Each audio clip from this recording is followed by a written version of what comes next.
love that intro. That's cool. There we go, ladies and gentlemen. It is the Wrestling Rewind. And Martin, this is the Yo, first real stream that we've done with the new intro and everything. this is Uh, it. This is the stream I will be baptized in. the one we did stream last night, but it wasn't legit. It wasn't 100% official. This one is, and it's pretty cool. It's like the first elimination chamber in Saudi Arabia, and I said, right, we'll go for the full stream on this as well. So thank you very much for everyone who joined us, who is joining us, and if you're in the chat, let us know and we'll be able to read it out here. Where we have the two of us monitoring the chat as well. So first stream, guys, if you're checking us out here on nerdtoknowmedia, the wrestlingrewind.com, the True Penny channel, and Phoenix 92.5 FM. My name is Dara Connor. This is the Wrestling Rewind, and I am joined by the one, the only, the reigning, defending, undefeated 1-0 Martin Herty. How are things, Martin? Never gets old, It Dara. never gets Run old. that into the ground. Absolutely. I want to hear that for the next 5 years. Well, you've earned it, man. You've earned it.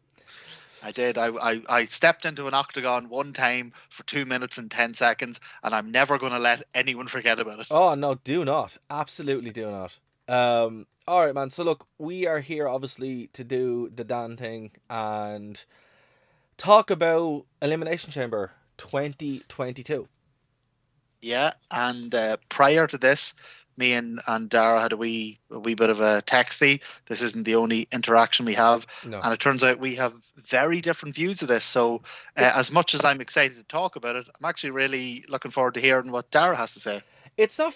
I wouldn't imagine it's wildly different. I enjoyed parts of it that maybe you didn't, and I think that's a fair assessment. Yes, and I think the part you enjoyed that I didn't was the start to the finish. Now, full disclosure, I didn't see the first match, the Rey Mysterio match. I did because I don't watch. Oh, the pre-show. Nah, Yeah, I don't. WWE told us years ago that the pre-show doesn't matter. Yeah. So It doesn't matter. there you So, go. yeah. They did put a bit of a sort of video package going over it, and there was a thing with the Miz during the show, but Yeah, whatever. I didn't watch it. So Rey Mysterio with Dominic Mysterio defeated the Miz in 9 minutes. I didn't even know that happened because I started watching it halfway through the Roman Reigns match. So that's basically where I got. So if you guys liked it, let us know what you think. If you didn't, well, I don't know. I don't have an opinion on it. So let's start off with the show. This obviously was from Riyadh in Saudi Arabia. I believe the first show since the pandemic, or maybe they had one beforehand. Well, But we did. I think the last one. I think we we oh no, did the we last. did do the last one. Yeah, that was the one with the Goldberg Bobby Lashley match. Yeah, Yeah, that's true. That's very, very true. and it wasn't dreadful. So Mm. everybody thought that, oh, the Saudi shows are good now, Mm. and no, you're all very wrong, and they're still just terrible house shows with fireworks. I don't. I think that's unfair. I think it's unfair to have that harsh opinion right now. We'll explain why. We'll explain why. Like, look, it had moments that were very house showy.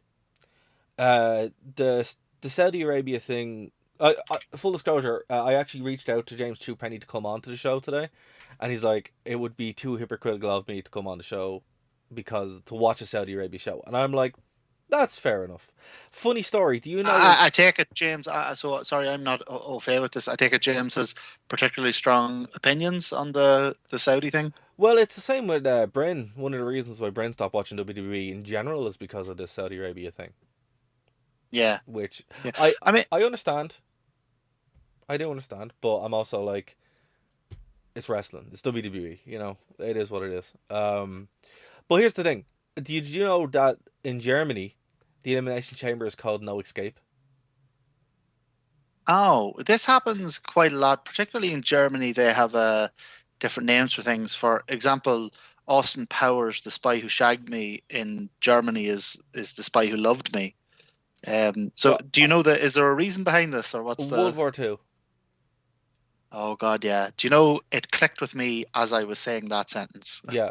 So it's funny that like, well, it's not funny, but it is funny that WWE haven't changed it, where they could just call it something else. Like No Way Out, I thought was a good pay per view name. and they could just do Yeah, that. You great. know, like it's I don't know. It just seems like it's a bit of an oversight there from WWE. Okay, so this is the first pay per view to be held on a Saturday. First, like mainline WWE pay per view to be held on a Saturday, outside of the US, and also the first WWE previously established pay per view to take place in Saudi Arabia, and the first pay per view to be held on a Saturday in the country as well. So a lot of firsts on this show, a lot of interesting things that happened on the show. And again, I didn't hate it. Now, to be fair, I agree with you to an extent that a lot of it was house show esque. Well, I'll tell you what, Dara. I was fairly indifferent to it. I didn't think it was very good, but it was unoffensive. And then something happened that we'll get to that got my blood up. Right. That made me hate it. That made me actively hate this whole thing. Can I just say one good thing though about the show? The way the women were presented was really good. Yeah, they are actually holding WWE together. Yeah. If there's one thing to take away from this show, it's the women are literally holding this company together, which is great. But they're the only ones who are stars, except for Brock Lesnar. That's it. No one else is a star here on Roman Reigns. But that's it. And it's fantastic to see. I think we had this discussion the last time we did a Saudi show. Like, people have mixed feelings about them and all that. But one thing that really does come across is when you see young girls in the audience, and they're looking up at women wrestling, like there's a genuine, like, sort of sense of awe and admiration there, and that does feel like it's something that's genuinely positive. Yeah, no, absolutely. Like, and it's worth it. Like, if you compare the first Saudi show with women on it, where they were completely covered up and people threw bottles at them and stuff. Now, now they're holding the show together. They're getting the biggest cheers. There's chants, and even the way they're wrestling, they're still wearing those kind of bodysuits. But to be fair, they're not like. Can we talk for 1 second about the bodysuits, right? No. So I know the point behind them. But one second. Sorry, go on ahead. But 1 second. The bodysuits, even to them, like, they kind of work a little bit better with a few wrestlers. Like, for example, Rhea Ripley. That just looks like something she'd wear. So at least now they're actually, there's a fair bit of leeway with what they're wearing. Sorry, go on, I'll let you go. No, not at all. I'm very ignorant in terms of podcast etiquette. Yeah, so the thing with the bodysuits that got me was, so the reason they're wearing them, obviously, is because in Saudi Arabia, sexiness is illegal. You can't be doing that. But my God, some of them bodysuits were more revealing than any skirt or top or boob tube or whatever could be. Liv Morgan's was practically just painted on. Yeah, but see, I think they're like, right, well, if these are the parameters we're going to work in, we're actually going to push it as far as we can and then go a bit further. And I have to hand it to them, they have more balls than than the men on the show in a lot of ways as well, where it's just like they really do. They stuck very much to the letter of the Saudi law, if not the actual spirit. We have to cover up, do we? Well, all right. You didn't say paint is technically cover. Yeah. But no, it is cool to see in that sense that the women are really just kind of like, right, we're gonna go off and pull it. And like a lot of the things that I really enjoyed on this show were the women's segments. The female elimination chamber was okay. Bianca Belair winning is okay. I really like the Naomi Ronda Rousey. I think Naomi has my favorite entrance in WWE. I love Naomi. I think she's great. That literally down here I have in my notes, just in capital letters, is why don't WWE use Naomi? Right? She's only in that thing for a couple of minutes, and she was amazing. Yeah, I know, right? I'm just like, the whole time, I think the Bianca Belair. Why aren't they using her? The Bianca Belair slot. Now, I know people are fans of her and whatever, and I think that's fair, and I can see why, right?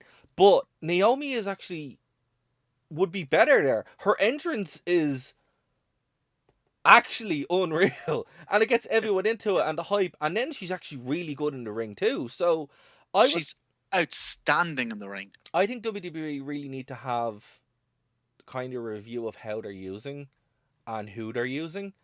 Um, because for me, I'm like, nah, man, it's a wasted opportunity at this point. It really is. I was genuinely blown away by Naomi because I don't see much of her, because I don't watch WWE Weekly. Like Mm. I only watch what we sort of review, and then they barely, even on those shows that we do watch, they barely use her. Yeah. So she was an absolute revelation, a star in this. Talk about maximizing your minutes. And in a nothing tag team match that was just plonked in the middle of the show, she was terrific. She was, and I would say if you didn't get a chance to see the show, I think there are worse things you could watch than Naomi. She's for me MVP of the night in a lot of ways, but Yeah, also just a really really cool competitor. Just a like she's great look. The entrance is WWE star making, and again, sorry for some problems there with the stream.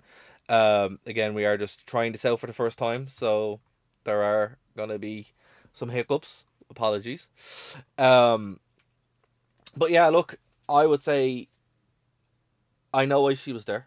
She was there obviously to be a foil for Ronda to help get her over a little bit. But she did the job, and a lot better than Charlotte Flair, who I just instant go away. that's Instant go away. this is mad. It's like you've seen my notes. So directly underneath, why don't they use Naomi? I have what happened to Charlotte Flair. Yeah, right. Charlotte Flair used to be amazing. Yeah, I don't know what. Like, it's just I think it's just a case of even Charlotte Flair is fed up of being Charlotte Flair. You Yeah, know. it's very much what I got from her was I just don't care. Yeah. No, that's fair, and like particularly when you're watching this show again, and you're trying to figure out, right, well, the women are at WWE at this point. Like, I'm sorry, nothing's gonna convince me otherwise. The women in WWE are the only reason to watch the show. And Bianca Belair at the top spot, fair enough. I think she can get the best out of Rhea Ripley and also girls like Naomi and that. But Charlotte Flair shouldn't be anywhere near that top spot anymore. No, unless what I can see her being in the top spot because she's currently the champion is Yeah. as a seasoned, kind of well positioned veteran for her to put someone over and then go elsewhere. Well, here's the thing. Use it's going to be a weird phrasing, but use her like the Undertaker, where she doesn't Yeah, have the belt, but she's in the top spot. yeah, and Kind of she like doesn't necessarily have to win all the time. Or the way CM Punk's positioned in AEW, where he's legitimately the top guy, but not the top guy, if that makes sense.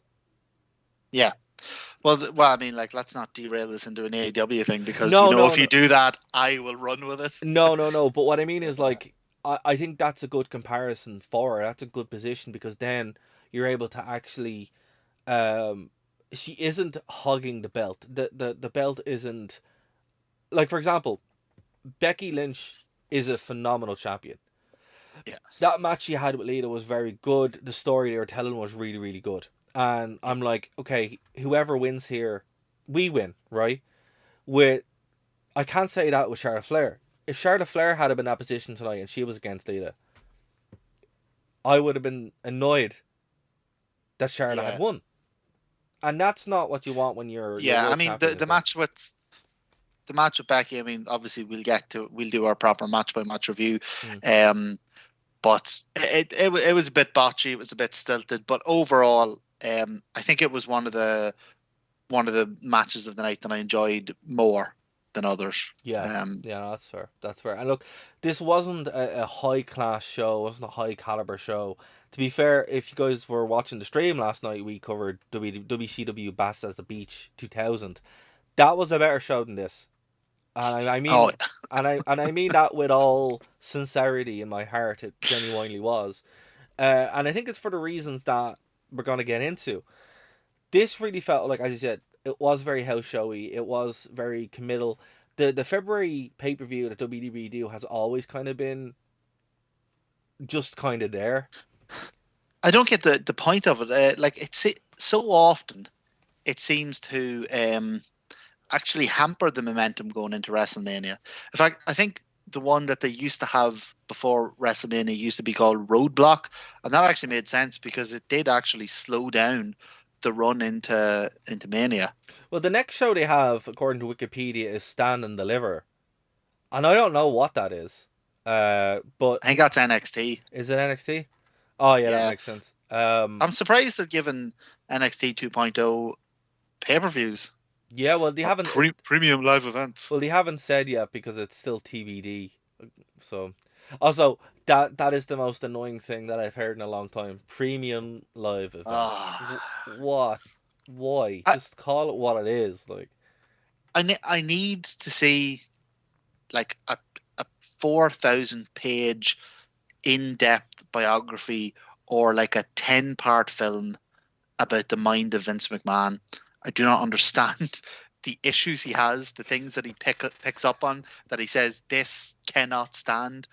You know, like he obviously takes issues with certain words and, you know, title and strap and belt and wrestler. He obviously doesn't like wrestler. But the fact that pay-per-view was an issue for him because it's transcended the obvious, like the literal meaning of pay-per-view. Yeah, it doesn't mean that anymore. It just means a big event. Yeah. Well, I mean, like, the only place pay-per-view actually means anything, I think, is AEW because you still pay for it. Or unless you have the Fight app or something, right? I know with TNA... But even if you have the Fight app, you just don't have to pay $50. Yeah, so, like, at least it makes sense there. With TNA or Impact, it's included with the Impact app, so it's like...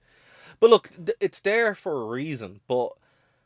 Oh, man, when Michael Cole said it, I was just like... It's so forced. It's so phony. Yeah. It's so WWE language. It's right up there with local medical facility, box-like structure. Box. He just doesn't talk like a human. Yeah. He talks like an alien who learned English from technical manuals. Yeah. Yeah. It's not... I don't know, I didn't find the commentary team that offensive today. There were some really stupid parts of it. The JBL comment was annoying where, like, I got a text from JBL. It's like, no, you didn't. No, you didn't. These are not things that happened. Stop. Just please. This is awful. But no, I wasn't, like, as offended watching the show as I normally would. And I think it's, like, the thing about the Saudi shows is at least the booking is going to make sense. Because they have to, right? Like, the Saudi prince obviously has some kind of overview on this show and he wants it to for the people at least to go away somewhat happy, and that's why I don't mind watching them, because I'm like, they're not the worst show in the world, they're not the most offensive thing in the world, you know, they just... Although I assume the Saudi prince was yet again disappointed because another WWE Saudi show, and despite his requests, another show that Yokozuna hasn't appeared on, or the Ultimate Warrior. Yeah. Or Bruno Sammartino. Oh man. But we were close. Our first match of the night, real match of the night, had Goldberg in it.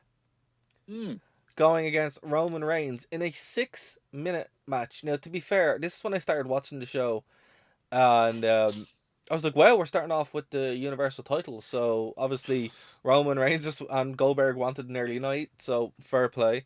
I thought it was a good way to get the crowd into it, and they were. And they went hell for leather. There were some good spots in this. Overall, it wasn't the best match in the world. It was a really good Goldberg match, which again is not saying much. But I don't think Goldberg can do another match. I think this is probably it. I think he's done. Yeah. You know what? I thought the best use ever of Goldberg was that feud he had with Dolph Ziggler. Yes. So someone who he doesn't have to wrestle, who he can show up and spear and spear and spear, and obviously the jackhammer's out the window now. That's not happening anymore. Yeah. But spear and spear and spear and do the rah thing.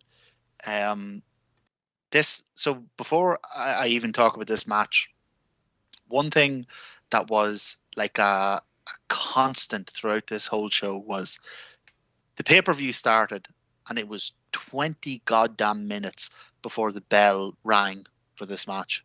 Now that's So the we thing. had I actually watched it late. As I said, I was watching this. I tuned in at 5 hour time, so it started at 5 p.m. And I'm like, geez, I must have missed something. And it's like, no, the match was on. I was like, all right. no, So it was video package, advertisement, video package. Roman Reigns' 10-minute entrance, Goldberg's 10-minute entrance, big face-off stuff, and then the match started. And this kept going the whole way through the night. So by the time the women's Elimination Chamber match started, the show had been on for more than 40 minutes, and we had 6 minutes of wrestling. And it like I was struck by it. I was like, oh, like I've been sitting watching this thing now for almost 3/4 of an hour, and I've seen one fairly short match. And I actually looked it up at the end. So it was a 3.5 hour pay-per-view. yeah. It had 62 minutes of wrestling on it. Oh. We've been spoiled by watching WCW. That's the truth of it. That's why it's so weird. Because WCW at least has wrestling. It might be terrible wrestling, but it's wrestling. there. But you get a lot of it. And that's what it is, man. Like, WWE does everything except wrestling. And now, to be fair, I like some of the video package throughout the night. Some of them were quite cool, but then some of them were just random. Like, the one that was very weird was Seth Rollins. Just a random Seth Rollins video package. Out of nowhere. Why? Yeah.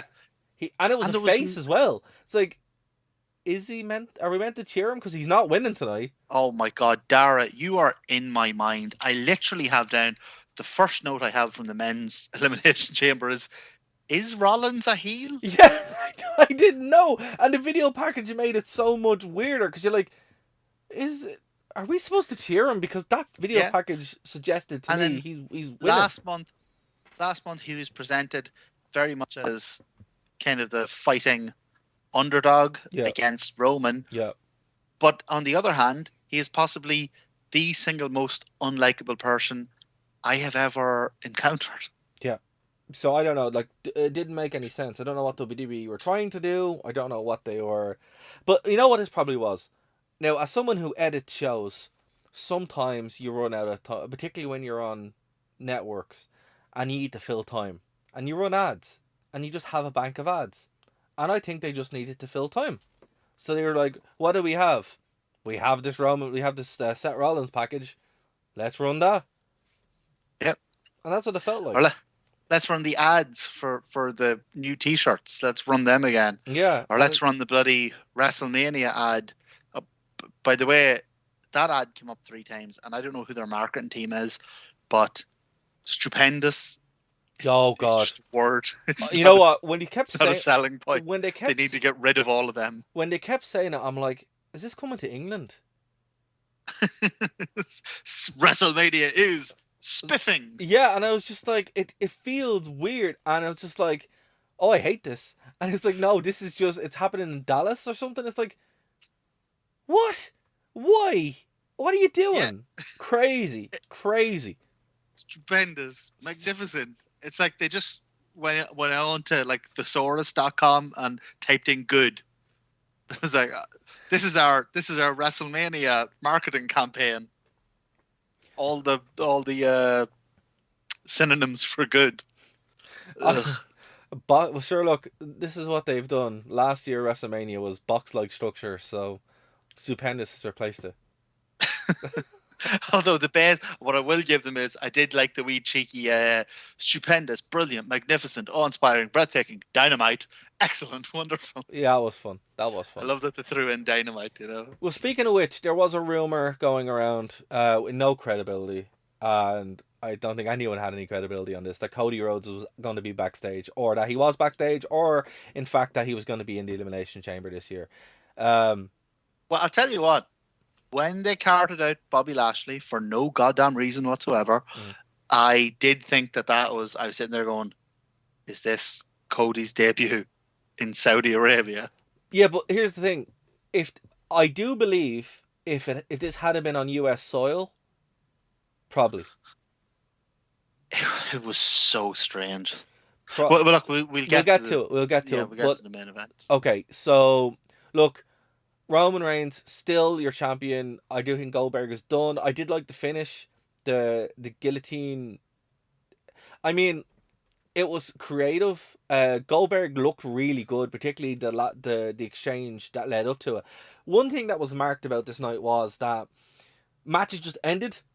It happened twice specifically where the match was like, okay, they done their finish, we're going up to it, there's a kick out, and then the match ends. The first time this happened was during this match where Roman Reigns was beaten, and then he managed to get the guillotine choke, and it worked, and that was kind of it, right?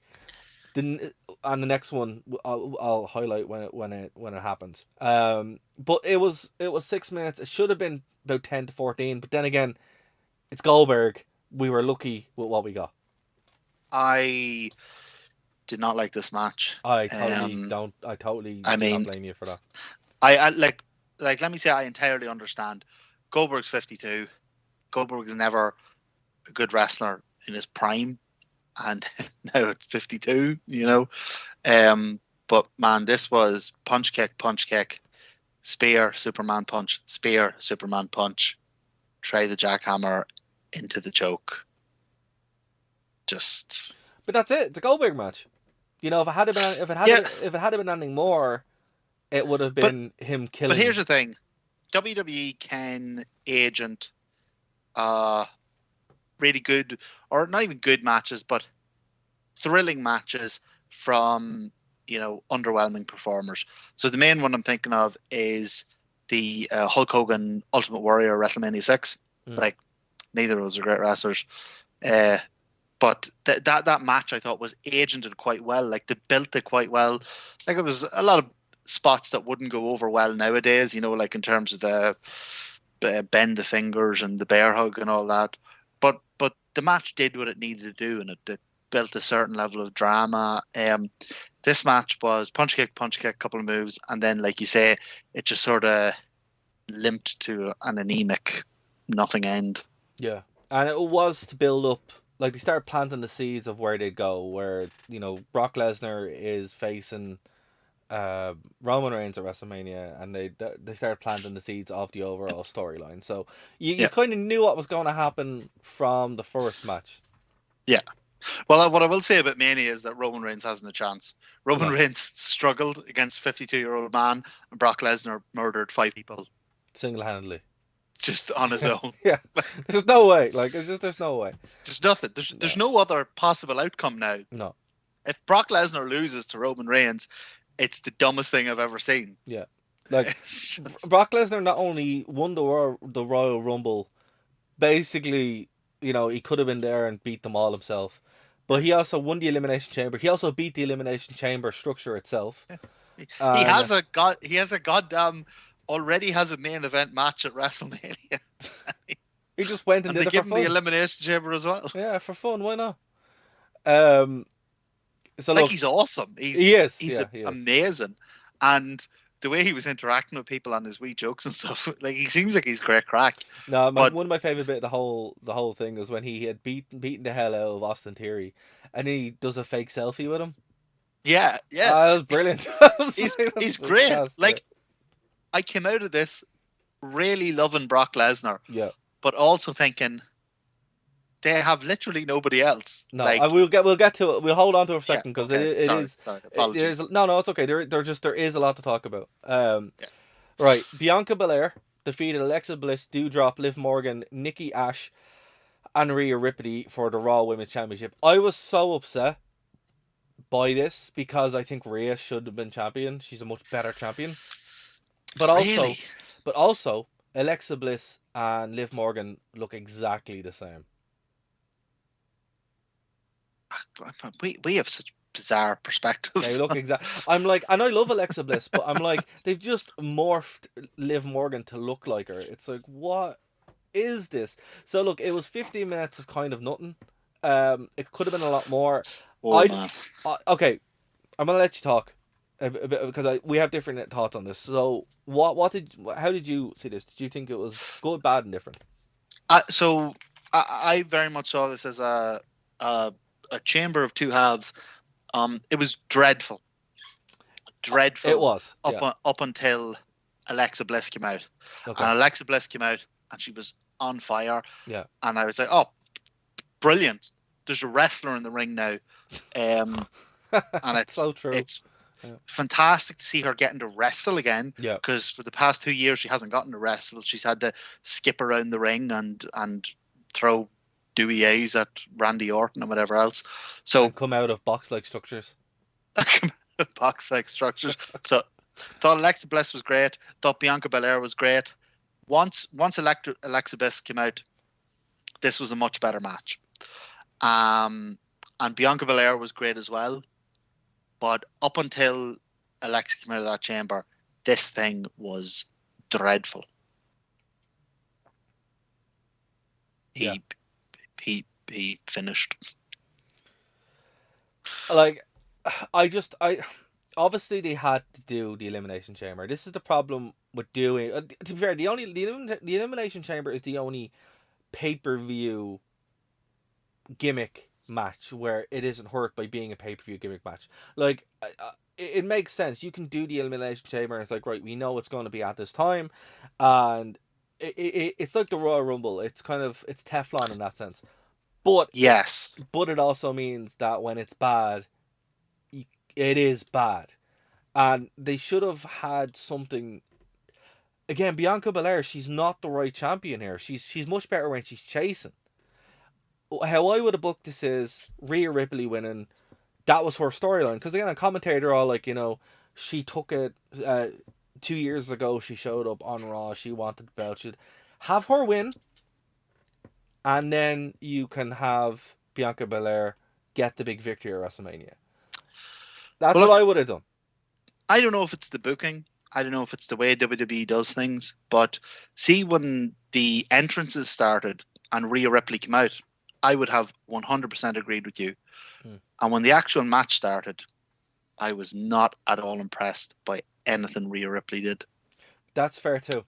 Alexa came out, and this is despite the fact that her goddamn chamber had a bloody swing in it.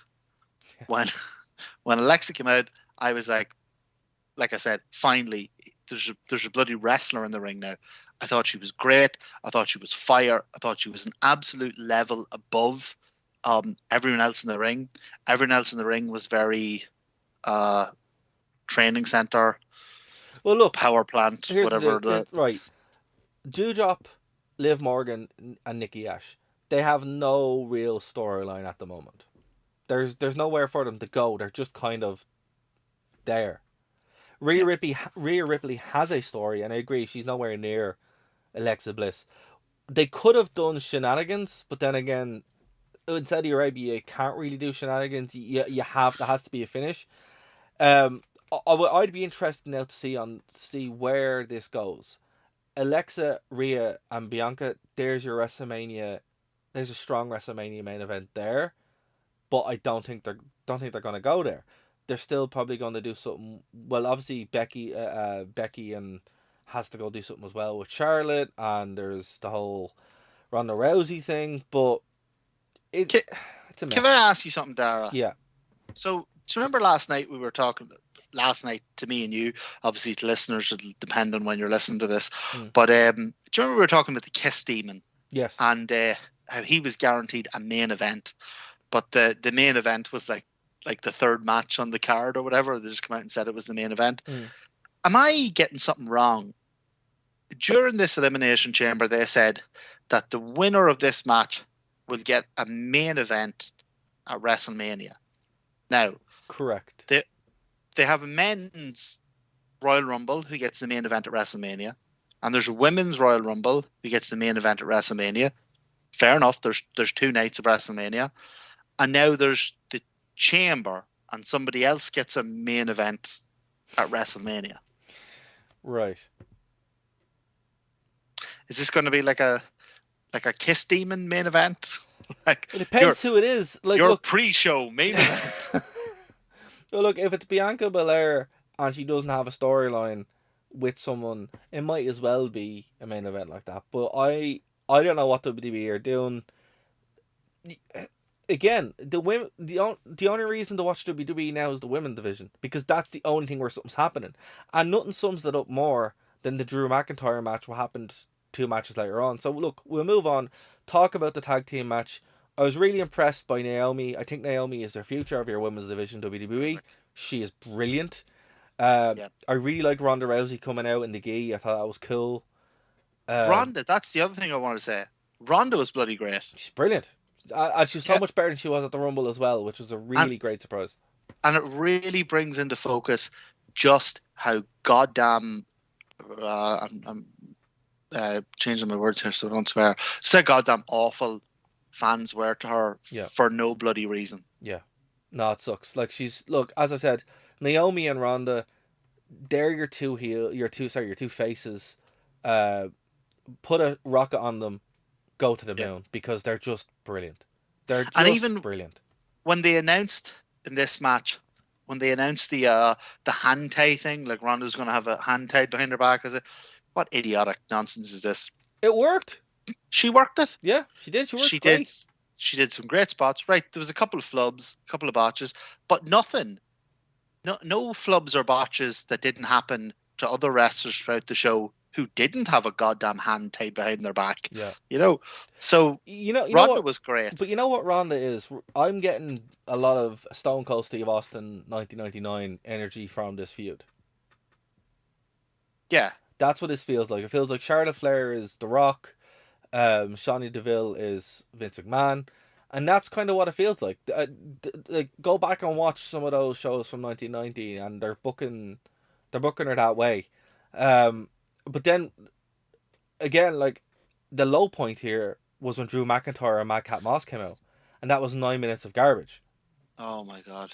And it's like, how can you book the women so well by just letting them go out and tell stories, even the ones that don't have stories, and then you have this Drew McIntyre and Madcap Moss nonsense, which was dire. Well, if you're going to do a gimmick it. Like, if there's one thing we've learned from AEW, and Revolution is coming up the week after next, I cannot wait for it. We will cover it. But we all know what the previous Revolution, was an amazing show that ended with a fart. Do not promise something you can't deliver.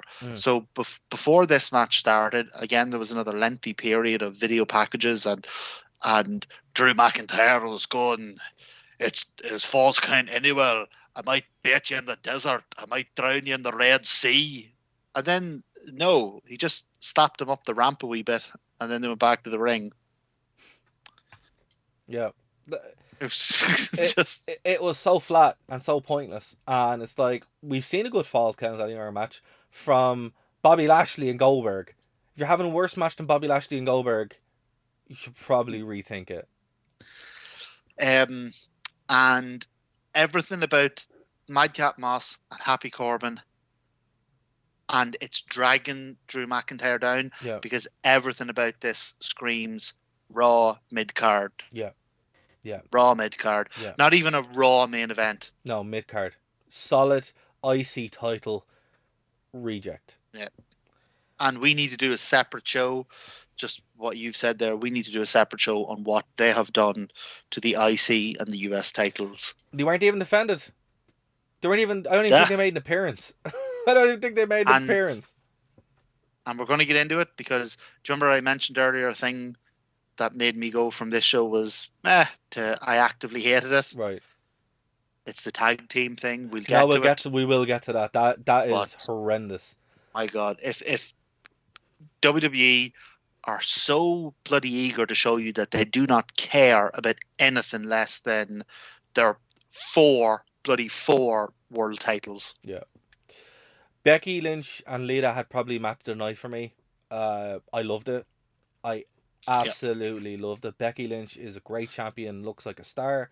Biggest star of the company, except for Brock Lesnar, but Brock Lesnar's basically the only one they have. Lita was great. She looked like, they said 2004, rewind the clock. She did. They had me going. I was like, they might actually give her the belt, which would be cool. They didn't, which sucked, but I was still very happy with this. Lita looked great. Becky looked great. Fantastic match. Match of the night for me. Fair play to the ladies. They absolutely killed it. It's worth watching the show solely for that match. Yeah, definitely. I mean, I maybe wouldn't be as effusive in my praise. I thought it was a wee bit botchy. I thought the finish was just another, like you talked about earlier, just That like a dud, yeah, nothing that finish was the second time that happened where it was just it's like out of nowhere. yeah, out of Yeah, nowhere. It just ended. That would make it lose some points. You are correct. yeah. But like you say, Lita is like one of the legends. Hasn't been in the ring in a good while. I thought she did great. Thought Becky did great. Hmm. I mean, calling it the match of the night, from my perspective, on this card isn't particular praise or anything, but Yeah, it that's it true. definitely was. They did a hell of a job. They had a difficult task. Hmm. They did a hell of a job. I think Becky, as much as I love her, and the only WWE T-shirt that I own is the image of Becky bleeding. Right. Um, and so I love Becky. I think maybe she could tone down the Roman Reigns monologuing the whole way through our match, Yeah, there was a lot of it. There was a and lot of it. Yeah. the big pin, shocked face. I can't believe she kicked out. Jesus! But apart from that, Becky's amazing. Lita did a hell of a job, and yeah, I completely agree with you. I think this was the match of the night. So we went from the match of the night to an absolute train wreck. I don't know how to start on this. I'm going to give you the floor, Martin, and explain what happened here because this was just a cluster. I love War Machine. Yes. I have always loved War Machine. I saw them in NXT, and it made me like I love them so much. It made me Google them and like go back and I watched their New Japan stuff and I watched their Ring of Honor stuff. I really bloody love War Machine, and it broke my god. One of the many reasons I loathe WWE. It broke my damn heart what the main roster did with War Machine. And I mean, even beyond, like, obviously the Viking experience nonsense, like beyond just the silly name, like the cartoonified and PG'd these genuinely terrifying, genuinely intense, huge guys. And then this match started. War Machine came out, and I'm like, do you know? Well, okay, so obviously they're called the Viking Raiders now, even though that feels dirty in my mouth to say. It's better than the Viking experience. It is better than the Viking experience. But Dara, if I told you I was either going to take a dump or a slash in your mouth, I mean, one of them's less worse than the other, but ideally, yeah, they're ideally you'd want yeah, neither. Yeah, you'd rather have neither. But anyway, they came out, and I did my usual thing. I looked at them and I was like, oh, it makes me so sad what WWE have done with War Machine. But then I thought, hey, it's a big pay-per-view. They're actually here. They're coming out for the titles. You know, they're actually getting showcased. They're actually going to have a match. This is, I mean, grading on a curve. Like, this is pretty good. Like, it's good to see them. It's good to see tag team wrestling happen. And then the Usos jumped them. And then they did a suplex. These guys, like I said, if you're a fan, the amount of abuse you've seen them take is unreal. They did a suplex, and the referee came out and called the match off before it even started. And this was it. This was where I went from, this is boring. I mean, it's fine. It's inoffensive. It's kind of nothing, to hate this. I hate everyone involved in this. I want this to die. Screaming. Fair. No, look, as I said, I went off to get some food, and I came back and the match was over. And I'm like, wait, what happened? Match wasn't over, Dara. Match has to start for it to be over. No, like, because they were raking their entrance. They were raking the way down the ring, and I was like, right, I'll go get some food real quick and come back. And then I'm like, wait, what? So I actually rewinded the stream to watch it again, and I couldn't believe that's what happened. And this is the only real shenanigans that I've seen on these pay-per-views in Saudi. But again, it's a WWE mainline pay-per-view, so of course there was going to be shenanigans. Here's what I don't get. Why? why even book this? Like, if you don't want tag team wrestling, if you don't have time, if you don't want the tag titles, I mean, you didn't have the Raw tag titles, you didn't have the US, you didn't have the Intercontinental, you didn't have the 205, although we know 205's gone now. Like, you didn't have the 24/7. Like, you could just easily have not have done this. Why go out of your way to belittle this amazing team you have? I think it could have been anyone. They could have done it to anyone. It just so happened that the lads wanted to make the trip over. Well, I hope they got paid. No. I hope they got they did. massive. I hope they did. Got a Everyone got a massive payday. Payoff. Absolute massive payday. So yeah, it is what it is. You can't feel too sad for them, but it is. No, it is. And like we see these things sometimes when wrestling fans get, upset or annoyed on behalf of the talent, and the talent's probably happy enough. The talent's going, I didn't get injured. I didn't have to do a match. I got big money, and basically I just had to go out in front of the crowd and wave around. So I'm not annoyed on their behalf. I'm sure they as individuals are very happy. I'm annoyed on my behalf. Fair. I loved War Machine. Yeah. I think War Machine have an amazing legacy. Yeah. And every goddamn time I see them on WWE, I see that legacy be stripped and stripped and stripped away. And it's at the point now where the only wrestlers I actually want, so we have all this Forbidden Door stuff and blah, blah, blah. The only wrestlers I actually want to see come from WWE to AEW is Walter. Walter's the only one I want to see. It used to be Walter and War Machine, and every goddamn time War Machine come out, their mystique, their energy, their impact, it just diminishes and diminishes and diminishes. And they're doing the goddamn same with Walter. And I just want it to stop. Look, it'll happen eventually. But look, we went from that, the low point of the show, to what was surprisingly the highlight of the show. Now, look, Brock Lesnar, Bobby Lashley, AJ Styles, Austin Theory, Riddle, and Seth freaking Rollins. Elimination Chamber match for the WWE Championship. 15 minutes. If you ever wanted to see a man solely beat the Elimination Chamber by himself, you saw it tonight. Now, it also, look, it's very rare watching wrestling now that I get to, oh my god, that's a crazy spot. When Brock Lesnar nearly killed Austin Theory, I was like, oh wow, that's something else. So I enjoyed this a great deal, and I know all the reasons not to enjoy it. That it's Brock Lesnar, who's a part-timer, coming in and killing basically the entire top crust of WWE. But I really enjoyed it, and I love Brock Lesnar. So I'm like, I was happy that this happened, but also it was weird that Bobby Lashley just got a concussion from nothing, and then halfway through Brock Lesnar killing Riddle, I think it was Riddle, or it was Riddle, wasn't it? Or was it Seth Rollins? Yeah.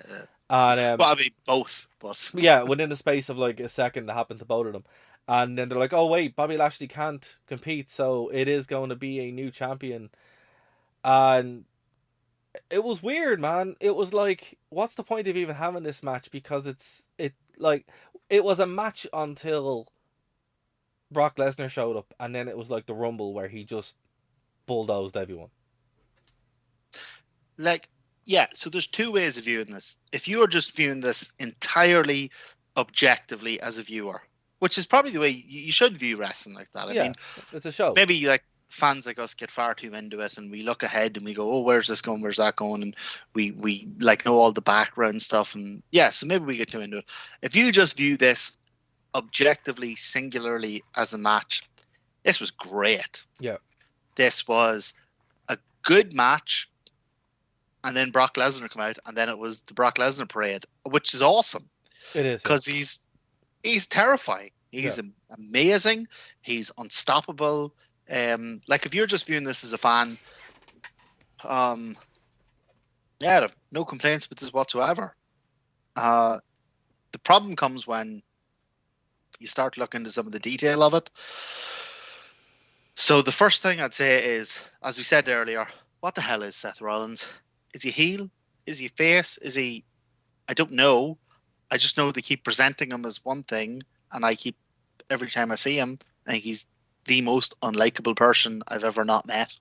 The Lashley thing was right up there with War Machine. War Machine were I didn't catch it. What actually happened? So War Machine were so horrifically injured by a suplex that the match had to be called off. One of them, I can't even remember who it was. One of them powerbombed Austin Theory through the wall into Lashley's chamber. And apparently that knocked him out. No way. Bobby Lashley, who they had previously, before this match, they did a 3-minute video package on how tough resilient, he was, legit, amazing he is.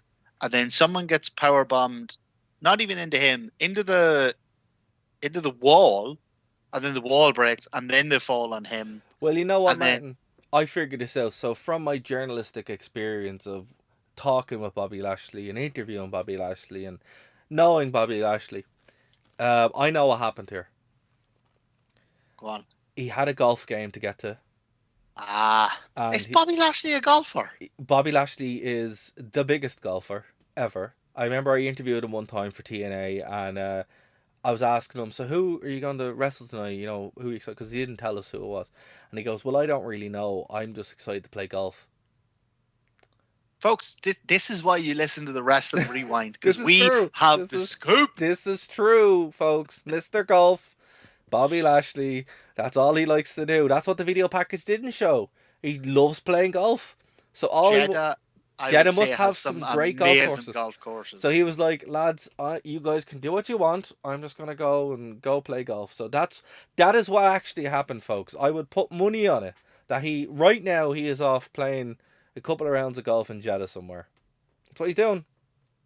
And again, if we're talking about Bobby Lashley, the person, I'm sure he couldn't be happier. Oh, yeah. He got a big payday for doing nothing. Nope. He's off playing his golf. But he's happy. If you're looking at it from the perspective of a fan, this, like I say, everything is skewed since the War Machine stuff, because that just pissed me right off.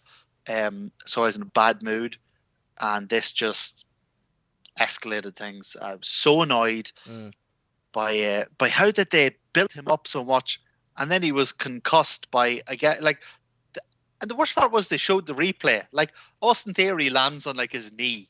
Yeah, it's like, oh, that's it. They're like, oh my god, we've heard back from our concussion expert that Bobby Lashley has a concussion. Now, to be fair, since they goddamn hell off my television. Well, they wouldn't use a medical facility or something like that, or EMTs, but then they start invoking concussions, and I'm like, man, concussions aren't fun. I've had enough of them. They're not fun. But it's like, if you're gonna invoke something, you probably shouldn't mess around with that kind of stuff. You know what I mean? Although if you are going to invoke it, do something to invoke it. Like, they should have attacked him on the way to the ring. Attack him on the way to the ring. Backstage, where you don't show what happened to him. Throw him off something like, but you can't see where he lands, or hit him in the head with something that you've gimmicked, you know. But this... Get Vampiro out to hit him with a tombstone. That breaks up. But who's that? It's Vampiro. This was utter... So, as soon as that happened, I was like, oh my god, this is more 50-50 booking. Nobody can ever really lose. Yeah. So Bobby Lashley and Brock have faced each other twice now, and there's been no outcome. So Bobby won because Roman Reigns intervened.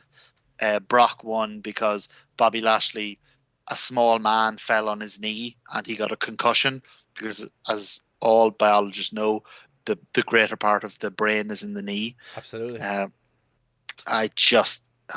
hated it. And this would have made me go, oh, bloody WWE. But after the War Machine thing, I was violently hostile to this. I wasn't too upset by it, because, again, from knowing what I know about Bobby Lashley, he doesn't care. He just wants to play golf. That's his Yeah, thing. So I'm like, all right, this is not out of character for him. It was stupid, and I would have done it 100 million different ways. yeah. But the fact Brock Lesnar then went out and massacred all these lads, and I was legit scared for Austin Theory. Um, Oh, he landed like very safe. Basically I landed on his feet. I know, but I'm just like, whoa, that's a wild spot, you know. And Oh also, yeah, I'm not for one sec diminishing that. That was a terrifying move to take, but he did it as well as it could be done. he Like did, and fair that's play to what he him. was there for. He was there to take that. He was there to get to. I enjoyed the way he was trying to escape the. I've never seen someone try to escape the elimination chamber before, so I was like, oh, that's cool. That's something I haven't seen before. It Um, amazes me that to this day, the Elimination Chamber, nobody's like gotten out of it, and the match has gone on top of it. And well, you do can't you know because it's nowadays? chains. Like there's nowhere to really walk on it. It's not like the I Hell in a mean, Cell. you could go on along the chains or whatever. I'm not saying they should. I'm just saying that it amazes me that they haven't. Given that if you see a Hell in a Cell match now where they don't get on top of the cell, it's almost like a waste of time. Well, Hell in a Cell has been matched in a cage for a while. You Yeah. know, at least Elimination Chamber still has some kind of aura. And look, I would Well, not say it's one of my favorite Elimination Chamber matches because it's not, but it is one of the best perform. Like again, it goes opposite of what you'd normally think. Brock Lesnar winning the match single handedly by himself in like 2 minutes isn't very exciting when you say it, but when you watch it, you're like, that was really good. That was really good. That was really, really, really well done. So look, I would say overall, in the time we have left, because we haven't got that much left, I would say look, this show ranks below Bass at the Beach 2000, which is crazy to say, but what was good was real good. What was bad was incomprehensible.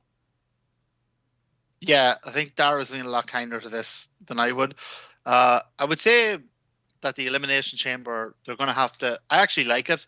I think like you actually made a really good point earlier where you said it's a lot like the Royal Rumble in that it's an appointed fixture. Yeah, It's not like it doesn't suffer from the thing like Hell in a Cell does, where Hell in a Cell is supposed to be like the end of a blood feud, yeah, and you take all the kind of piss and vinegar out of it if you make it just like an annual thing. So that didn't bother me. It annoys me that they put mats down. It's supposed to be this like yeah, career-ending thing. I don't want to see wrestlers taking bumps on steel, but you have made the stipulation, so you can't make the stipulation and then put bloody mats down. yeah. No, I agree Um, there. What would you give it? What would you give it on a letter grade though? Would you go as low as Bass at the Beach, or would you oh, D. really? Oh, okay, that makes sense. I would be a bit more. I I would give it a C. yeah, Dara, I hated this. I thought up until the thing that happened with War Machine, I thought it was dull, uninspiring, largely inoffensive, like not a huge issue. And then the thing happened with War Machine, and I was enraged. And like you said, the I think I've been fair. I think I've given it its I due. think you've been fair. That Yeah, I think you've been the fair. Elimination Chamber match itself was, if you view it solely without any context, it was a good match. Like the guys before Brock came out, they had like a really good back and forth, and then when Brock came out, it was undoubtedly impressive. I mean, I think maybe WWE should have a think about this Elimination Chamber. The pods, should we cover them with something other than cling film? Yeah, Uh, yeah, yeah. They need but to. They need to make it look a little bit more sturdy because it doesn't look sturdy. no. My question is though, where the hell do they go now? So this was an amazing showing for Brock, right? Nobody's saying he is not a goddamn superstar, right? Yeah. But where do they go now? Brock is a part-timer. Roman Reigns has been the champion for 10,000 years.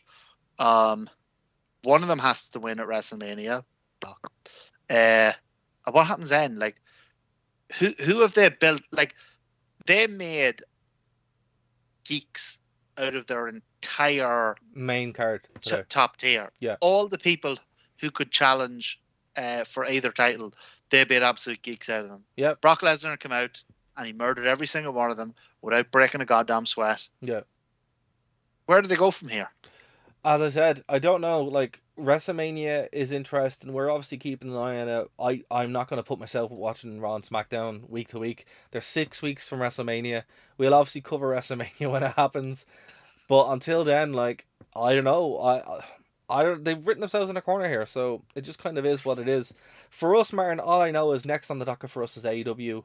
That is the next show we're going to be doing, actually, because next week it's going to be Bass at the Beach. That's already done. It's going to be on Phoenix FM.